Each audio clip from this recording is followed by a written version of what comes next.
ઘરના બે કમાઉ દીકરાને ગોવાની નાઇટ ક્લબમાં લાગેલી આગ ભરખી જતા પરિવારના માથે આભ ફાટ્યું। ગોવાની એ ગોઝારી ઘટનામાં મોતને ભેટનારા 25 મૃતકોમાંથી ઝારખંડના 3 કામદારોના મૃતદેહ આજે રાંચી લાવવામાં આવ્યા।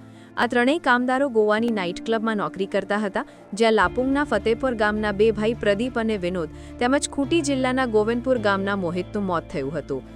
ત્રણેયના મૃતદેહને ઝારખંડ લાવવા માટે ઝારખંડ સરકારે ગોવા સરકારનો સંપર્ક સાધ્યો હતો। હાલ શ્રમ વિભાગે પીડિતોના પરિવારને સહાયતા રૂપે 50,000 રૂપિયા આપ્યા છે। લાપુંગના બંને ભાઈ પ્રદીપ અને વિનોદ 1 વર્ષ પહેલા ગોવા ગયા હતા અને પરિવારની મદદ માટે દર મહિને લગભગ 30,000 રૂપિયા મોકલતા હતા। તેમના મોટા ભાઈ ફાગુએ જણાવ્યું કે બંને અપરિણિત હતા, જે અમારી સાથે હોળી મનાવવા આ વર્ષે ઘરે આવવાના હતા।